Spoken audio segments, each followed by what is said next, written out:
जी अस्सलाम वालेकुम रहमतुल्लाहि व बरकातुहू। ग्रेड 10 मैथमेटिक्स में आज हम एक्सरसाइज 1.3 स्टार्ट करने जा रहे हैं। और एक्सरसाइज 1.3 में जो दो मेन इम्पोर्टेंट टॉपिक्स हमारे पास आएंगे, उसमें सबसे पहले एप्लीकेशंस ऑफ कॉम्प्लेक्स नंबर्स, कि ये कॉम्प्लेक्स नंबर्स कहाँ कहाँ पर यूज़ होते हैं। तो एप्लीकेशन ऑफ कॉम्प्लेक्स नंबर्स में हमें पता होना चाहिए कि कॉम्प्लेक्स नंबर्स की एप्लीकेशन कहाँ कहाँ पर होती है। और इसमें हमने स्टार्ट में पढ़ा था कि कुछ इक्वेशंस जहाँ पर अंडर रूट में नेगेटिव टर्म आ जाती है, तो वहाँ पे फिर हमें रियल नंबर से जब वो वर्किंग हम आगे प्रोसीड नहीं कर सकते, तो वहाँ पे हमें कॉम्प्लेक्स नंबर्स की ज़रूरत होती है। तो कॉम्प्लेक्स नंबर्स जो है वो रियल लाइफ के अंदर बहुत सारी फील्ड्स के अंदर यूज़ हो रही होती है। जो मेन मेन फील्ड्स हैं जहाँ पे कॉम्प्लेक्स नंबर्स यूज़ होते हैं, उसमें इलेक्ट्रॉनिक्स है, इसी तरीके से इलेक्ट्रोमैग्नेटिज्म है, उसके अंदर कॉम्प्लेक्स नंबर्स का यूज़ होता है। इसी तरह जो कंप्यूटर साइंस इंजीनियरिंग है, उसमें कॉम्प्लेक्स नंबर्स को यूज़ करते हैं। इसी तरीके से जो सिविल इंजीनियरिंग है, वहाँ पे कॉम्प्लेक्स नंबर्स को यूज़ किया जाता है। मैकेनिकल इंजीनियरिंग वहाँ पर भी यूज़ होते हैं।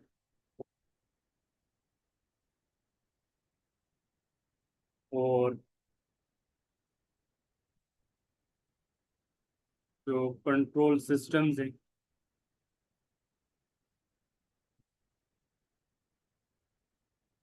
इसमें भी कॉम्प्लेक्स नंबर्स को हम यूज़ करते हैं। तो मॉडलिंग और प्रॉब्लम सॉल्विंग के अंदर हमारे पास इक्वेशंस ऐसी आती हैं जहाँ पर कॉम्प्लेक्स नंबर्स की ज़रूरत पड़ती है। तो फिर वो आप वहाँ पर conceptual understanding of complex numbers होना लाजमी है, ताकि प्रैक्टिकली आपके पास के रूट के अंदर जब नेगेटिव नंबर आ रहे हैं, तो उसको आप आगे फर्दर सिंप्लीफाई कर सकें। तो ये रियल नंबर से भी बड़े नंबर्स होते हैं, कॉम्प्लेक्स नंबर्स, जिसमें अंडर रूट के अंदर नेगेटिव नंबर आ जाए, तो उसमें फिर आप जो इक्वेशंस होती हैं उनको सिंप्लीफाई करने के लिए आप कॉम्प्लेक्स नंबर्स का यूज़ करते हैं। तो अभी हम स्टार्ट करते हैं। कॉम्प्लेक्स नंबर्स की फैक्टराइजेशन आप कैसे करेंगे, और उसी तरीके से अगर किसी इक्वेशन का रूट है कॉम्प्लेक्स नंबर में आ रहा है, तो वो रूट आप किस तरह से फाइंड करेंगे। तो अभी एक्सरसाइज 1.3 और उसके फर्स्ट क्वेश्चन से हम स्टार्ट ले रहे। क्वेश्चन नंबर 1 है,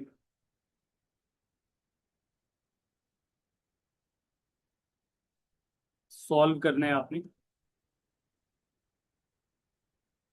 फर्स्ट पार्ट है x square plus 7 is equal to 0।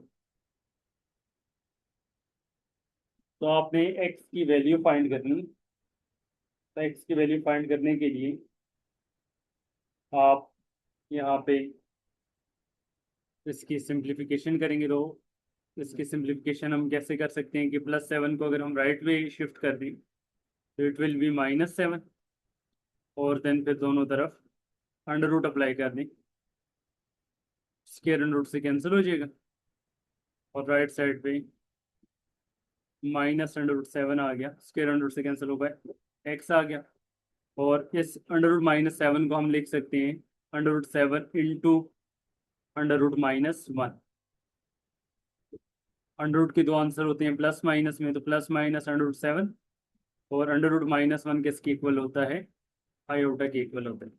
तो दिस मीन एक्स इक्वल आ गया प्लस माइनस √7 आयोटा। नेक्स्ट इसका क्वेश्चन नंबर 3 है, एक्स के प्लस 100 इज इक्वल टू 0। इसको भी सेम इसी तरह ही सॉल्व करेंगे। 100 को राइट पे शिफ्ट कर दें और देन दोनों तरफ अंडर रूट अप्लाई कर दें।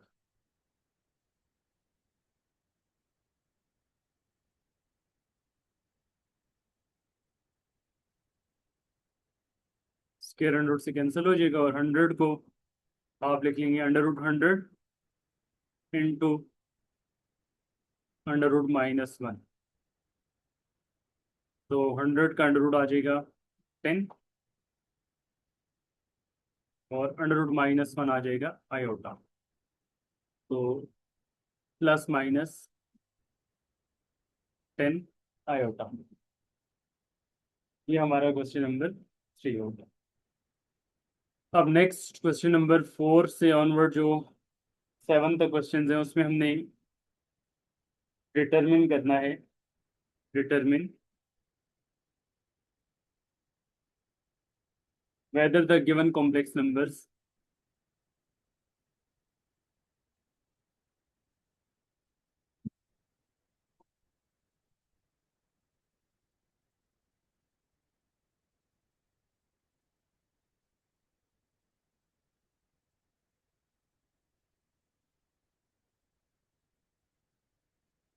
is a solution of equation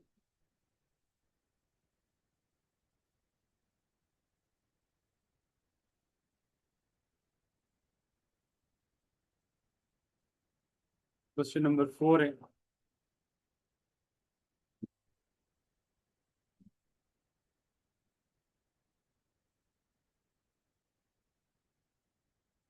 fourth question है जिसमें आपने बताना है कि क्या ये 1+2 आयोटा x² -2x+5 का सोल्यूशन है या नहीं।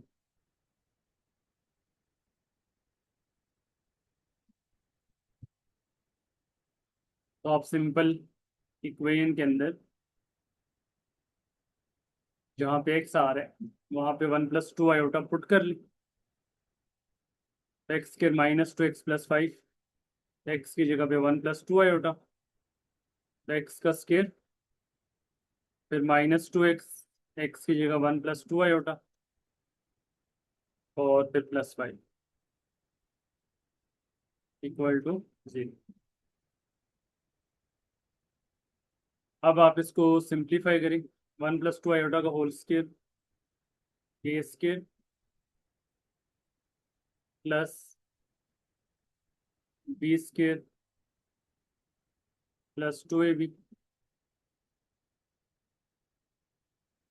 और फिर -2 को अप्लाई कर दें, -2 इंटू 1 -2 और -2 इंटू 2 आयोटा -4 आयोटा और +5 इक्वल टू 0। चेक करेंगे क्या आपके पास लेफ्ट हैंड साइड को सिंप्लीफाई करने के बाद 0 के इक्वल अगर आ गया तो इसका मतलब है वो उसको सेटिस्फाई कर रहे हैं तो उसका रूट होगा, और अगर इक्वल ना आया तो फिर उसका वो रूट नहीं होगा। तो आप फर्दर सिंप्लीफाई कर लें तो 2 आयोटा का स्केयर आ जाएगा 4 आयोटा स्केयर और 2 इंटू 1 इंटू 2 आयोटा आ जाएगा 4 आयोटा और देन मजीद सिंप्लीफाई करें आयोटा स्केयर की value -1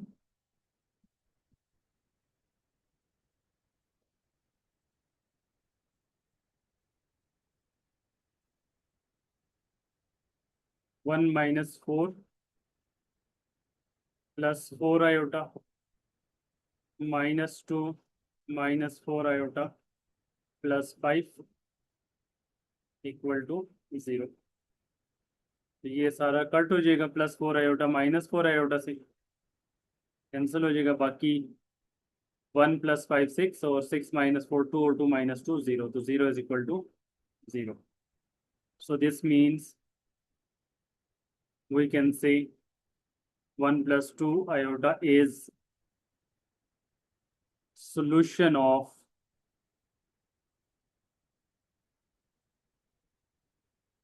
given complex equation.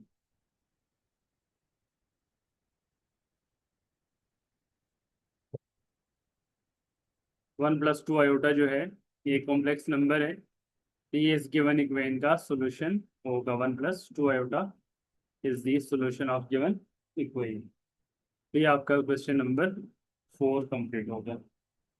Then अभी हम क्वेश्चन नंबर 6 कर रहे हैं। 5 से लेकर 7 तक ये सारे पार्ट्स ऐसे ही हैं। Now question number 6, one minus iota को हमने चेक करने। Either it is a solution of x square plus 2x plus 2,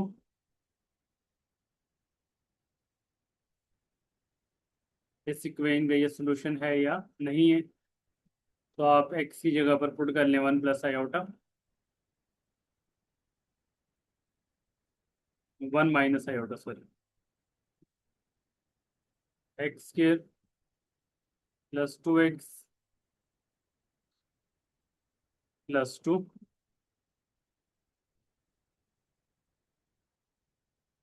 one minus iota का होल स्क्वायर कर लें। इस पे फार्मूला आ जाएगा a square plus b square minus 2ab, और फिर प्लस 2 को अप्लाई कर दें ब्रैकेट के साथ, तो 2 इंटू वन 2 और 2 इंटू आयोटा 2 आयोटा। तो आयोटा स्क्वायर की वैल्यू -1,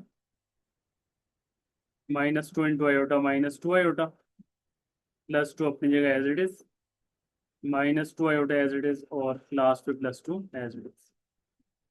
इसमें अगर हम चेक करें तो +2 और -2 आयोटा ये दोनों आपस में क्या हो जाएंगे, कैंसिल हो जाएंगे। +2 आयोटा और -2 iota.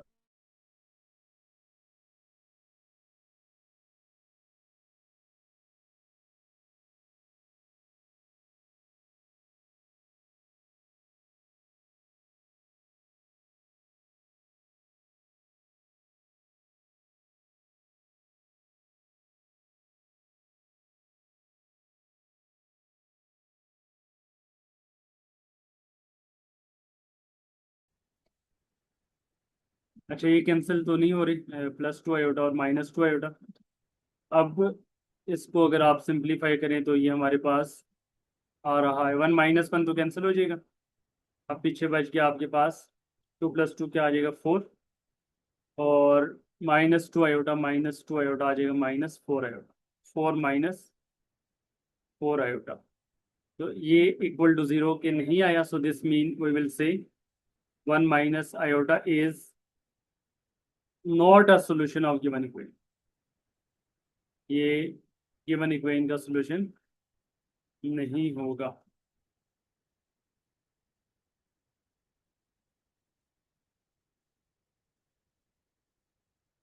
One minus iota is not a solution of given equation.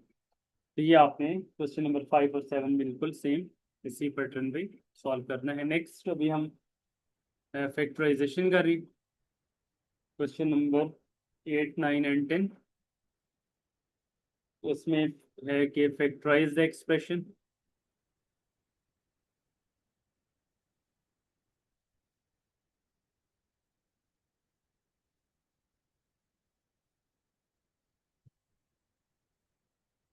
Question number 8 है x² + 16, x² + 16 को आपने फैक्टराइज करना है। इसकी फैक्टराइजेशन में अब a² + b² का तो कोई फार्मूला हमारे पास है नहीं कि आप इस पे a+b होल a² + b² का फार्मूला अप्लाई कर सकें। तो अब इस तरह के जो क्वेश्चंस होते हैं उनमें फिर आप आयोटा की फॉर्म में इसको एक्सप्रेस करते हैं। तो आप इसमें लिख लेंगे प्लस के बाद, प्लस को माइनस से कन्वर्ट कर लें और साथ में लिख लें आयोटा स्क्वायर। तो आयोटा स्क्वायर क्या होता है, आयोटा स्केयर की वैल्यू -1 होती है, तो बाहर वाले माइनस से माइनस इंटू माइनस क्या हो जाएगा प्लस। तो दिस मीन उस प्लस को हमने माइनस आयोटा स्केयर लिख दिया।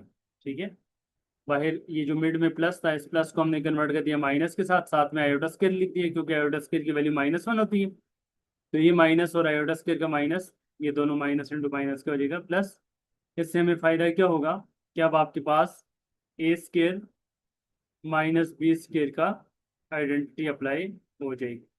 ये हो गया ए स्केयर और ये हो गया आपके पास बी स्केयर। ए एक्स है और बी आपके पास 4 आयोटा है।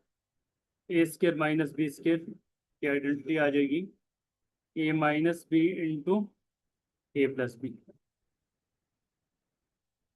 X -4 iota into x plus 4 iota. तो ये हमारा क्वेश्चन नंबर 8 यहाँ पे कंप्लीट होता है। नेक्स्ट क्वेश्चन नंबर 9 है। इसमें है a square plus b square. तो अब इसको आप क्या लिखेंगे, a square plus b square को ए स्केयर और प्लस प्लस को फिर उसी तरह माइनस में कन्वर्ट करेंगे।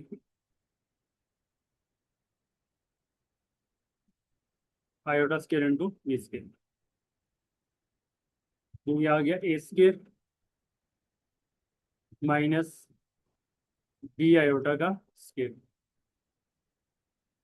तो इसमें भी आइडेंटिटी अप्लाई कर लेंगे, a plus b into a minus B.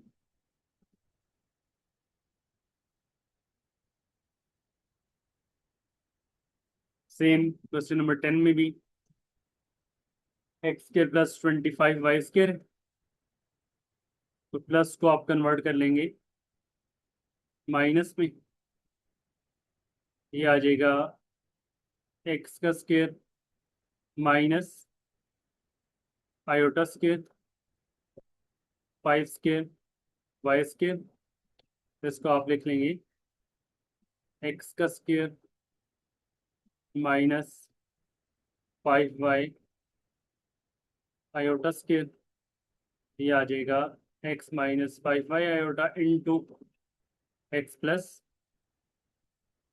5 y iota, a plus b into a minus B.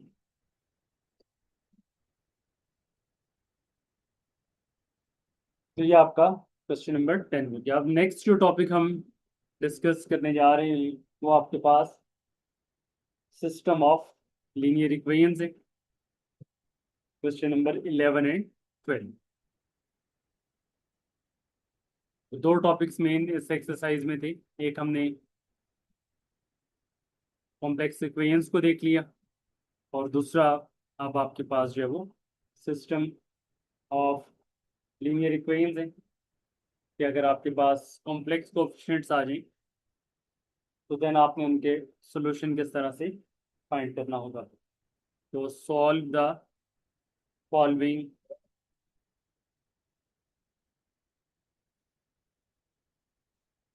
System of linear equations.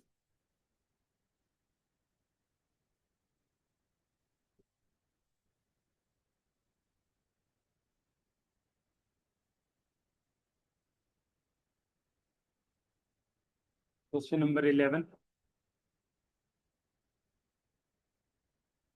z-4w = 3 iota and 2z plus 3w is equal to 11 minus 5 iota।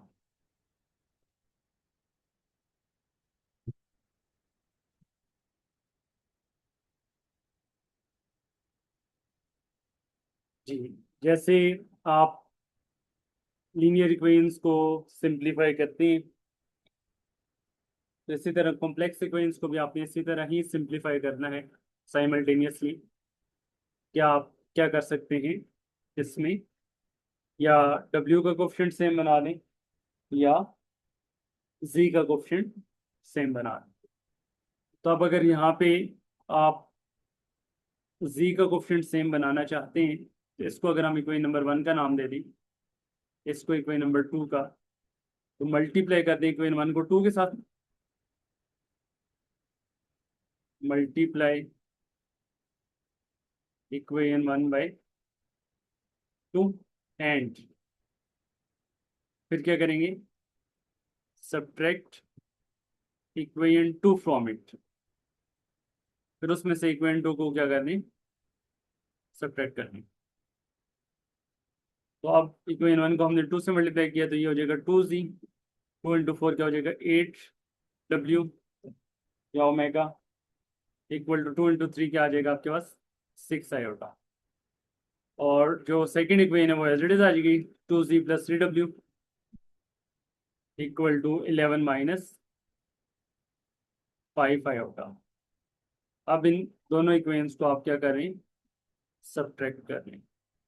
अब जब इन दोनों equations को आप subtract करेंगे तो second equation के sign change हो जाएंगे, सेकंड इक्वेशन के साइन चेंज होंगे। जो ओरिजिनल साइंस थे प्लस, उसकी जगह पे आपने इधर माइनस यूज कर दिया, इधर ओरिजिनल प्लस है उसको भी माइनस यूज कर दिया, इधर भी प्लस था उसकी जगह माइनस, और इधर जब माइनस था उसकी जगह भी प्लस आपने यूज कर दिया। अब जो नीचे वाले साइन है वो आपने यूज करने हैं, तो +2z और -2z कैंसिल हो जाएगा, तो ये आ जाएगा -8w - 3w, it will be -11w, और -11 एज इट इज, और 6 आयोटा + 5 आयोटा आ जाएगा 11 आयोटा। और ये जो -11 है उसको उधर नीचे, ऊपर से माइनस कॉमन अगर हम ले लें तो ये आ जाएगा 11 -11 अगर हम कॉमन लें, -11 जब कॉमन आएगा यहाँ पे बच जाएगा 1 - आयोटा, और लेफ्ट साइड पे जो -11 था वो राइट पे आकर डिवाइड हो जाएगा, तो ये -11 से कैंसिल।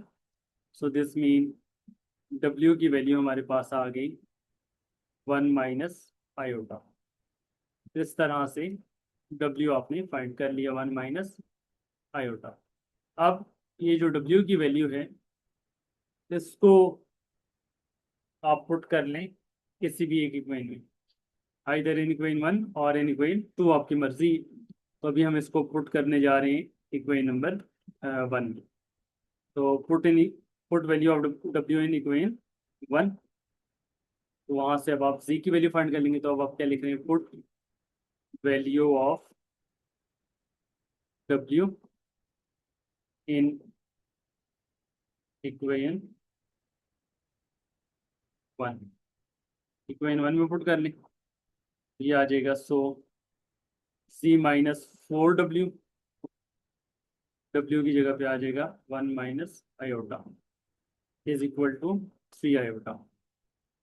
अब इसको सिंप्लीफाई कर लें, -4 को मल्टीप्लाई करेंगे 1 से, -4, -4 को माइनस आयोटा से +4 आयोटा, और देन फिर +4 राइट पे जाएगा तो -4, -4 राइट पे जाएगा +4, और +4 आयोटा राइट पे आएगा तो -4 आयोटा।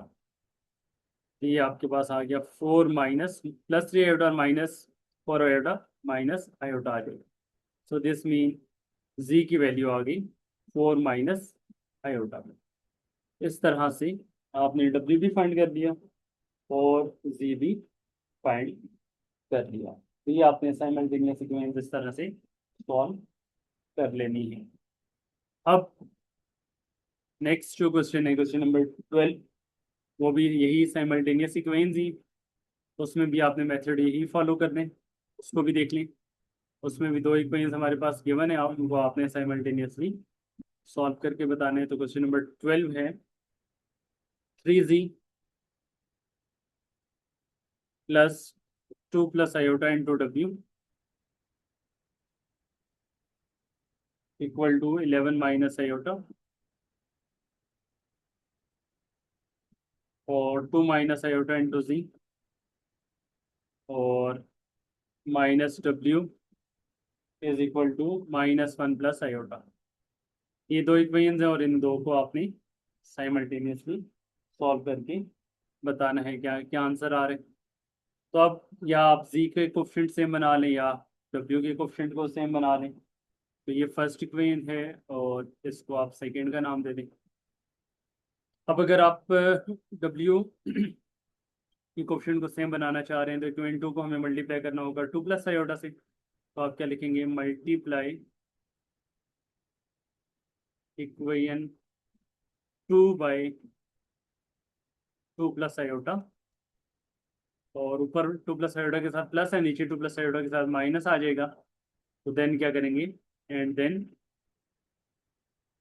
ऐड इन, उसको फिर ऐड करेंगे इक्वेशन वन में। तो इक्वेशन वन, इक्वेशन टू पहले लिख ली। तो टू प्लस आयोटा से मल्टीप्लाई करें, two plus iota into two minus iota into z, और इधर टू प्लस आयोटा इंटू डब्ल्यू, और इधर two plus iota into minus one plus iota. Two plus iota into two minus iota, two का square minus iota का square.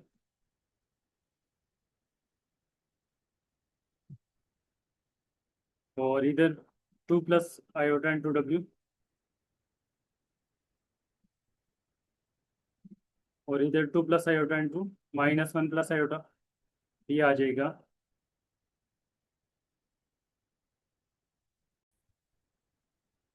उसको भी multiply कर लें, two plus iota into minus one plus iota.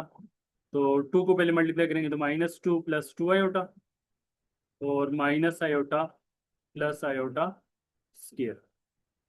तो आयोटा स्क्वायर की value आ जाएगी माइनस वन।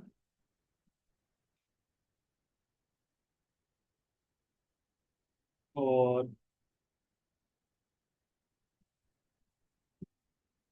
इधर राइट साइड पे भी आयोटा स्क्वायर की वैल्यू प्लस टू आयोटा और माइनस आयोटा प्लस आयोटा आ जाएगा, और आयोटा स्क्वायर की वैल्यू माइनस वन। तो ये four plus one five G, और साथ में टू प्लस आयोटा इंटू डब्ल्यू, और राइट साइड पे माइनस थ्री प्लस आयोटा आ जाएगा। इसको बेशक आप इक्वेशन नंबर थ्री का नाम दे दें। और आप इक्वेशन वन को और थ्री को हमने ऐड करने जा रहे हैं, add equation one and three. तो टू को हमने चेंज करके थ्री बना दिया। अब आप इक्वेशन वन और थ्री को ऐड करें। क्या लिखेंगे, add equation one and three. One को पहले लिख लें, थ्री जी plus two plus iota into डब्ल्यू equal to eleven minus iota.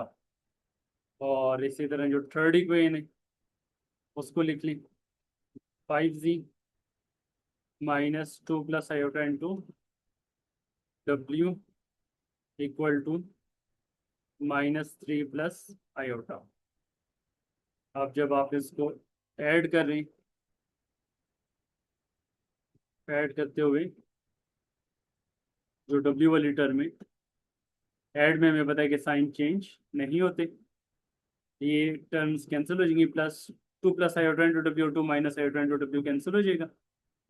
पीछे बचेगा एट थ्री जी plus five G eight G, और राइट साइड पे इलेवन माइनस थ्री आ जाएगा एट, और प्लस आयोटा और माइनस आयोटा कैंसिल हो जाएगा।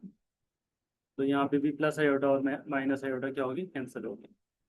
और इलेवन माइनस से क्या आ गया, एट। अब जी की वैल्यू को सेपरेट करेंगे तो जी किसके इक्वल आ गया, एट डिवाइडेड बाई एट। तो जी की वैल्यू क्या आ गई, वन। अब जी की वैल्यू को आप मर्जी इक्वेशन वन में पुट करें, टू में पुट करें, थ्री में पुट करें, तो वहाँ से हमारे पास डब्ल्यू का आंसर आ जाएगा। तो इसको अभी हम पुट कर लेते हैं इक्वेशन नंबर टू में।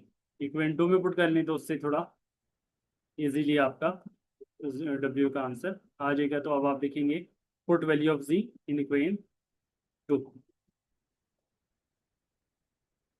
Put value of z in equation two. Equation two हमारे पास है 2 minus iota into z. 2 minus iota into z. 2 minus iota into z. Z की जगह पे 1। और माइनस डब्ल्यू इक्वल टू -1 प्लस आयोटा। अब यहाँ से आप डब्ल्यू को सेपरेट कर लें तो माइनस डब्ल्यू जो है वो उसको राइट पे लीजिए, प्लस डब्ल्यू आ जाएगा। 2 माइनस आयोटा को 1 से मल्टीप्लाई करेंगे, 2 माइनस आयोटा। और जो राइट पे -1 प्लस आयोटा है उसको लेफ्ट पे लेकर आएंगे, तो +1 माइनस आयोटा। तो 2 + 1 कितना आ गया 3। और माइनस आयोटा कितना आ जाएगा -2 आयोटा। तो ये हमारे पास किसकी वैल्यू आ गई, डब्ल्यू की वैल्यू आ गई। तो डब्ल्यू हमारे पास आ गया 3 -2 आयोटा। और जी की वैल्यू हमारे पास आ गई 1। तो इस तरह से आपने डब्ल्यू भी फाइंड कर लिया और जी भी फाइंड कर लिया। तो ये हमारा क्वेश्चन नंबर 11 और 12 यहाँ पे कंप्लीट हो गया। अब लास्ट इसका हमारा एक सवाल रह गया है, जो कि एप्लीकेशंस ऑफ कॉम्प्लेक्स नंबर्स से रिलेटेड है। स्टार्टिंग में हमने पढ़ा था कि कॉम्प्लेक्स नंबर्स कहाँ कहाँ पर अप्लाई होती हैं। तो एक आपके पास फिर इसमें क्वेश्चन अभी आ रहा है कि जो करंट वोल्टेज से रिलेटेड है, ये इलेक्ट्रिकल सर्किट का क्वेश्चन है। उसको फिर इंशाल्लाह हम अगला जो हमारा सेशन है उसमें हम इसको सिंप्लीफाई कर लेंगे। ये सेशन यहाँ पे हम एंड कर लेंगे।